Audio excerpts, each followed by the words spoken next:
नमस्कार दोस्तों, GK India में आप सभी का स्वागत है। मेरा नाम है नीतीश और आज की इस वीडियो में हम जानेंगे प्रतियोगिता दर्पण मार्च 2022 का जो टॉप 25 क्वेश्चन है, यानी प्रतियोगिता दर्पण के मार्च 2022 वाले सीरीज में जो टॉप 25 क्वेश्चन है उसी के बारे में इसमें बताऊंगा। क्योंकि प्रतियोगिता दर्पण में बहुत सारे क्वेश्चन रहते हैं, लेकिन उसमें से टॉप जो 25 MCQ है उसी के बारे में हम इसमें चर्चा करेंगे। चलिए स्टार्ट करते हैं।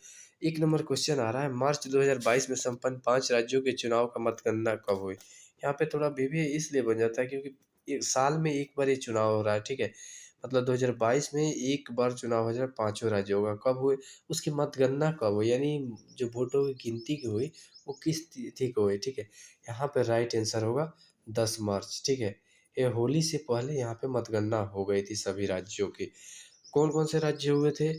उत्तर प्रदेश, पंजाब, उत्तराखंड, उसके बाद में गोवा और मणिपुर।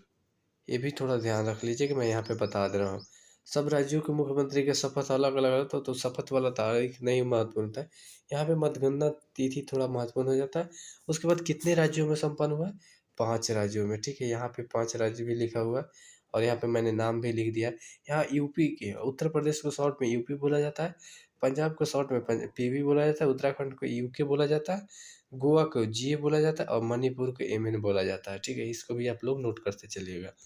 नेक्स्ट क्वेश्चन है, जनवरी 2022 में भारत ने किस देश के साथ 2805 करोड़ रुपए के ब्रह्मोस मिसाइल का रक्षा सौदा संपन्न किया है?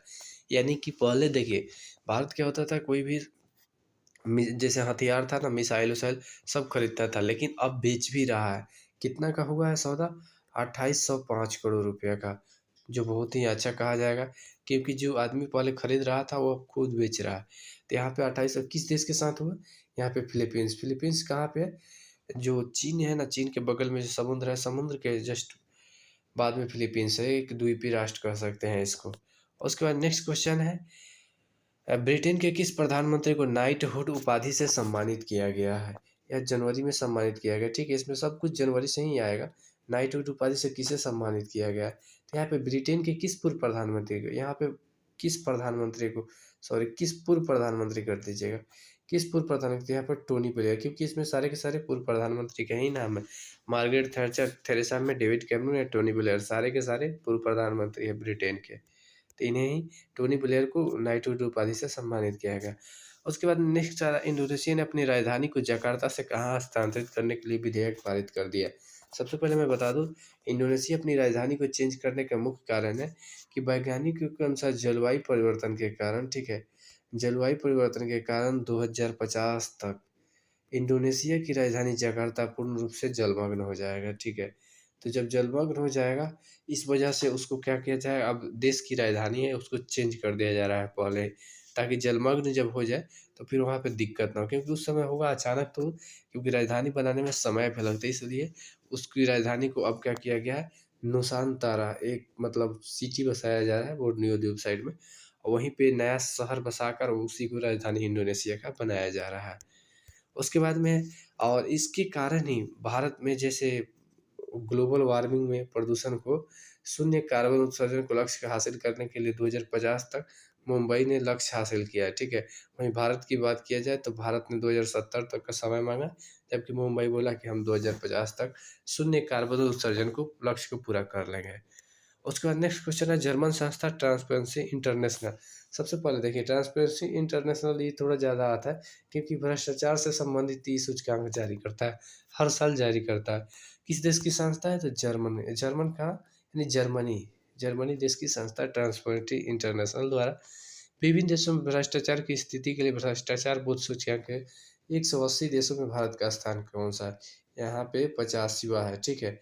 खराब स्थिति में ही कहेंगे इसको, क्योंकि यहाँ पे क्या है कि भ्रष्टाचार जो भी होता है ना, सब तरह से भ्रष्टाचार जो होता है उसके बारे में यहाँ पे नंबर 1 पे सब, और सब देश रहता है, न्यूजीलैंड हो गया, नॉर्वे हो गया, स्वीडन, ये सब यूरोपीय देश, और एक वहाँ पे ऑस्ट्रेलिया महादेश का अपना, हम लोग का इंडिया एशिया से नहीं आता है जल्दी इस सब में नाम। उसके बाद नेक्स्ट क्वेश्चन आ जाता है, संयुक्त अरब अमीरात से संबंध सम्मान होने के पश्चात इजराइल के किस राष्ट्रपति ने यूएई की पहली यात्रा 30 से 31 जनवरी को संपन्न की? यानी क्या हुआ है कि पहले खाड़ी देश जितने में है ना, पहले इजराइल से संबंध नहीं रखे थे, लेकिन क्या हुआ है कि अब यू खाड़ी देश का पहला देश संयुक्त अरब अमीरात, अर्थात जिसका एक शहर दुबई है, उसने क्या किया है, इजराइल से अब संबंध स्थापित कर लिया है। अब वो बोल रहे हैं कि मुझे धर्म से लेना देना नहीं है, हमें विकास और डेवलपमेंट टेक्नोलॉजी के बारे में जानना है। इस वजह से इससे जनवरी से पहले वहाँ के प्रधानमंत्री, तो यहाँ पे क्या हुआ कि जनवरी में ही इन्होंने राष्ट्रपति ने यात्रा की, और उसी तरह उससे पहले दिसंबर में वहाँ के प्रधानमंत्री यानी इजराइल के प्रधानमंत्री ने यूएई अर्थात संयुक्त अरब अमीरात को, ठीक है, शॉर्ट में यूएई कहा जाता है, यूनाइटेड अरब अमीरात, ठीक है। तो यहाँ पे क्या है कि किस राष्ट्रपति ने संपर्क किया, तो यहाँ इसाक हर्जुग जो वर्तमान में इजराइल के राष्ट्रपति, उन्होंने ही यात्रा की है। उसके बाद नेक्स्ट क्वेश्चन है, सितंबर 2021 के अंत में भारत पर विदेशी ऋण भार कितना था, यानी भारत पर जो कर्ज है ना, वो कितना था। यहाँ पे 593 अरब डॉलर का कर्ज हो चुका है। समझ सकते हैं बहुत ज़्यादा है ये कर्ज, लेकिन विदेशी मुद्रा कोष भी है, लेकिन कर्ज बहुत ज़्यादा, कर्ज को कम होना चाहिए, लेकिन ये वैसे तो सारे देशों पर कर्ज है, ठीक है। अमेरिका में तो वहाँ के जीडीपी का 120% कर्ज हो चुका है, भारत में अभी लगभग बीच में 90% तक बढ़ गया था, लेकिन फिर अब कम हुआ है। तो यहाँ पे 500 दर्ज बहुत मतलब खराब स्थिति का था, इतना कर्ज नहीं होना चाहिए था। उसके बाद नेक्स्ट क्वेश्चन है, दिसंबर 2021 के अंत में भारत का विदेशी मुद्रा कोष कितना था, यानी कि देखिए क्या होता है, आपात स्थिति से निपटने के लिए सब देश विदेशों में जैसे है ना डॉलर में, जैसे अपना इंडियन करेंसी सब का है उतना अथी नहीं दिया जाता है, लेकिन डॉलर यूएस का जो डॉलर है उसको ज़्यादा वैल्यूएबल माना जाता है। तो बहुत सारे देश मतलब लगभग सारे देश क्या होता है कि विदेशों में आपात स्थिति से निपटने के लिए विदेशी मुद्रा कोष में रुपये रख, वहाँ पे सोना भी रखते हैं और डॉलर भी रखते हैं, ताकि आपात स्थिति जब हो जाए, देश की रुपये मुद्रा गिर जाए कभी अचानक, जैसे क्या हुआ है अभी श्रीलंका और रूस की स्थिति देखिए, रूस यूक्रेन युद्ध के कारण रूस की मुद्रा रूबल लगभग बहुत ज़्यादा गिर चुकी है। एक डॉलर जैसे आप समझिए, एक डॉलर कितने अभी 75 रुपये के आसपास में है इंडियन करेंसी में। तो वहाँ पे क्या है, एक डॉलर 300 रूबल हो जा रहा है, ठीक है, समझ सकते हैं। इसी तरह क्या हुआ है कि वर्तमान में अभी एक डॉलर बराबर 300 श्रीलंकाई रुपया हो गया है। तो समझ सकते हैं स्थिति बहुत ज़्यादा ख़राब हो गया है रुपये का। वैसे अपना एक डॉलर 75 रुपये, ये भी स्थिति ख़राब कहेंगे। एक डॉलर 1 रुपया होता तो सही मायने में सही होता, ठीक है। तो यहाँ पे क्या है, विदेशी मुद्रा कोष रखता है डॉलर में, और उसके साथ में क्या होता है, सोना भी रखा जाता है और सारी चीज़ें रखा जाता है, लेकिन सबसे अधिक सोना रखा जाता है, क्योंकि उसका दाम नहीं गिरता है। कितना भी कुछ होगा, सोना की स्थिति नहीं चेंज होने वाला है, ठीक है, लगभग सेम रहा। तो यहाँ पे कितना विदेशी मुद्रा कोष है, तो यहाँ पे 633 अरब डॉलर भारत के विदेशी मुद्रा कोष है। नेक्स्ट क्वेश्चन आता है, विश्व का सबसे बड़ा स्वतंत्र व्यापार समझौता आरसीईपी कब से प्रभावी हो गया। आरसीईपी मतलब बता दो, रीजनल कॉम्प्रिहेंसिव इकोनॉमिक पार्टनरशिप, ठीक है। यह एक व्यापार समझौता है, विश्व का सबसे बड़ा व्यापार समझौता है। इसमें क्या हुआ था कि भारत भी शामिल था, आसियान के 10 देश और अन्य 8 थे, ठीक है। लेकिन अंतिम समय में क्या हुआ कि भारत में इसके खिलाफ प्रदर्शन होने लगा। भारत के सभी व्यापारी वर्ग क्या हो गए, इससे होता ना था, चाइना पूर्ण रूप से फ्री में आकर व्यापार कर लेता है, उसको कोई पाबंदी आयात शुल्क कुछ नहीं देना। तो उससे क्या होता है कि भारत में जो सामान बन रहा है उससे सस्ता चाइना का सामान पहुंच जाता है। इससे क्या होता है कि यहाँ के व्यापारी वर्ग सबको नुकसान होता और यहाँ का बिजनेस बर्बाद होता। इस वजह से क्या हुआ कि जब प्रधानमंत्री यहाँ ऑस्ट्रेलिया में थे और उस समय समझौता करने वाले थे, उससे पहले भारत में ज़बरदस्त मतलब विरोध प्रदर्शन शुरू हो गया। सभी व्यापारियों ने प्रधानमंत्री से अपील की कि इस समझौते पर हस्ताक्षर ना करें, इस समझौते से बाहर निकले, और सभी ने हड़ताल शुरू कर दी, ठीक है। उसके बाद में प्रधानमंत्री ने तुरंत एक्शन लिया और कहा कि नहीं, ये भारत के हित में नहीं है। उसके बाद उन्होंने तुरंत फ़ौरन ऐलान कर दिया कि हम इस समझौते से अलग हो रहे हैं, ठीक है। उसके बाद में भारत इस समझौते से अलग हो गया। शुरुआत में 18 देश इसमें शामिल होने वाले थे, लेकिन बाद में क्या हुआ, अंतिम समय में इसमें भारत समझौते पर हस्ताक्षर नहीं किया, जबकि चीन ने कर दिया, क्योंकि चीन को तो फ़ायदा है। आसियान का 10 देश और ऑस्ट्रेलिया भी इसमें कर चुका है। तो ये मतलब समझौता हुआ था, वो कब से लागू हुआ है, ठीक है। 1 जनवरी 2022 से समझौता लागू हो चुका है, यानी प्रभावी हो गया है जो समझौता हुआ था। लेकिन अब उसमें शुरुआत में 18 देश थे, लेकिन बाद में इसमें 15 देश ही शामिल हो पाए, ये 18 देश नहीं होगा। नेक्स्ट क्वेश्चन आता है, विश्व का सबसे बड़ा व्यापार समझौता कितने देशों के मध्य हुई। जैसा कि मैंने कुछ ही समय पहले बताया, यह 15 देशों के मध्य हुई है, ठीक है। पहले 18 देश शामिल होने वाले थे, लेकिन अंतिम समय में और देश हट गए और 15 देश इसका राइट आंसर है। नेक्स्ट क्वेश्चन आता है, 69 साल बाद एयर इंडिया का पूर्ण स्वामित्व फिर से किसके झोली में आ गया? 69 साल बाद से, ठीक है।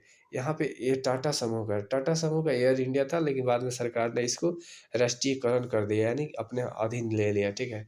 राष्ट्र के नाम कर लिया उस मतलब एयर इंडिया को। पहले और नाम से एयर इंडिया जाना जाता था, उसके बाद में ये टाटा समूह से सरकार के पास। लेकिन अब क्या हुआ है कि इसको बहुत ज़्यादा लॉस हो रहा था, नुकसान हो रहा था, तो हाल ही में यानी सितंबर में 18,000 करोड़ की बोली लगाकर टाटा समूह ने फिर से इसे अपने पास कर लिया है, यानी इसे खरीद लिया। 18,000 करोड़ में ये समझौता मतलब सौदा हुआ है, टाटा समूह के पास आ गया है। फिर नेक्स्ट क्वेश्चन आता है, सार्वजनिक क्षेत्र के यूके बैंक के नए एमडी और सीईओ किसे बनाया गया है? सार्वजनिक क्षेत्र मतलब सरकारी बैंक है यूको बैंक, ये भी समझ लीजिएगा, सरकारी है या प्राइवेट। सरकारी बैंक है यूको बैंक। तो यह सार्वजनिक क्षेत्र के नया एमडी है, इस कंपनी के एमडी मतलब managing director and CEO chief executive officer किसे बनाया गया? राइट आंसर होगा सोमा शंकर प्रसाद को इसका एमडी एंड सीईओ बनाया गया। नेक्स्ट क्वेश्चन आता है, सार्वजनिक क्षेत्र की महारत्न कंपनी, महारत्न और यहाँ पे बताऊँ नवरत्न कंपनी, दो टाइप की कंपनी है। महारत्न बहुत बड़ी कंपनी हो गया, और नवरत्न सॉरी नव महारत्न यहाँ पे बहुत बड़ी, और नवरत्न उससे छोटी कंपनी हो गया। यहाँ पे महारत्न कंपनी सार्वजनिक क्षेत्र यानी सरकारी। ओएनजीसी कौन सी कंपनी हो गई? सरकारी कंपनी, ये मत समझिए कि प्राइवेट कंपनी है। चेयरपर्सन मतलब इसकी चेयरपर्सन सब प्रबंध निदेशक यानी CMD chief managing director, cheap and managing director किसे बनाया गया है? यहाँ पे राइट आंसर देख, जैसा कि आप देख सकते हैं, सीमा भारती, अरुंधति भट्टाचार्य, अलका मित्तल, प्रणय पाटिल। यहाँ पे राइट आंसर होगा अलका मित्तल, ठीक है, इसको नोट कर लीजिएगा। अलका मित्तल को इस ओएनजीसी कंपनी का, oil and natural gas company का नया सीएमडी चीफ मैनेजिंग डायरेक्टर बनाया गया है, ठीक है, इस अलका मित्तल। उसके बाद नेक्स्ट क्वेश्चन आता है, इसरो के नया चेयरमैन किसे बनाया गया? इसरो जानते ही हैं कि भारत का जो भी अंतरिक्ष से संबंधित ज़्यादा महत्वपूर्ण कार्य होता है वो इसरो ही करता है, उसके बाद डीआरडीओ भी करता है, लेकिन सबसे ज़्यादा महत्वपूर्ण है भारत का अंतरिक्ष अनुसंधान संस्थान, यहाँ पे इसरो। तो इसरो का अभी नया चेयरमैन किसे बनाया गया? यहाँ पे एस सोमनाथ, जो पहले डीआरडीओ के प्रमुख थे, और उसको उन्होंने किसका स्थान लिया? डॉक्टर के सिवन का स्थान लिया है। के सिवन भी पहले डीआरडीओ थे, डीआरडीओ के प्रमुख थे, उसके बाद में यहाँ पे इसरो के चेयरमैन बने थे। उसके बाद इनका कार्यकाल खत्म हो गया, उसके बाद में एस सोमनाथ को इसरो का नया चेयरमैन बनाया गया है। उसके बाद नेक्स्ट क्वेश्चन था, बीजिंग स्थित बहुपक्षीय वित्त पोषण संस्थान एशियन इंफ्रास्ट्रक्चर इन्वेस्टमेंट बैंक, ठीक है, यहाँ पे एशियन इंफ्रास्ट्रक्चर इन्वेस्टमेंट बैंक के उपाध्यक्ष के पद पर किसकी नियुक्ति की गई है? यहाँ पे उर्जित पटेल को इस पद पर नियुक्ति की। उर्जित पटेल जो भारतीय रिजर्व बैंक के पूर्व गवर्नर रह चुके हैं, और उन्होंने इस्तीफा दे दिया सरकार से मतभेद के कारण कुछ बातों पर। उसके बाद में उन्हें क्या हुआ कि उसके बाद में शक्तिकांत दास को भारतीय रिजर्व बैंक का गवर्नर बनाया गया है। और उर्जित पटेल से पहले रघुराम राजन आरबीआई के गवर्नर थे, यानी रिजर्व बैंक ऑफ इंडिया के। और अरुंधति भट्टाचार्य एसबीआई के पूर्व मैनेजिंग डायरेक्टर, यानी उसकी मैनेजिंग डायरेक्टर। और अमिताभ चौधरी यहाँ पे एक्सिस बैंक के वर्तमान में है। नेक्स्ट क्वेश्चन आता है, पाकिस्तानी सर्वोच्च न्यायालय में न्यायाधीश नियुक्त होने वाली पहली महिला कौन बन गई है? यानी पाकिस्तान का सर्वोच्च न्यायालय, उसमें अभी तक कोई भी महिला न्यायाधीश नहीं बन चुकी थी, लेकिन वहाँ पे अब एक महिला पहली बार, ठीक है, न्यायाधीश बन चुकी है। और कौन बनी है? आयशा मलिक, यहाँ उनका नाम है आयशा मलिक, जो पाकिस्तानी सर्वोच्च न्यायालय में न्यायाधीश बन चुकी है। नेक्स्ट क्वेश्चन आता है, केंद्र सरकार का नया मुख्य आर्थिक सलाहकार किसे बनाया गया? मोस्ट वीवीआई कर लीजिएगा, मुख्य आर्थिक सलाहकार। यहाँ पे जैसे देख सकते हैं, मोस्ट वीवीआई कर लीजिएगा, मोस्ट वीवीआई, बहुत ज़्यादा वीवीआई। यहाँ पे मुख्य आर्थिक सलाहकार के बारे में बात हो रहा है, तो केंद्र सरकार का नया मुख्य आर्थिक सलाहकार किसे बनाया गया? यहाँ पे राइट आंसर होगा बी अनंत नागेश्वरन।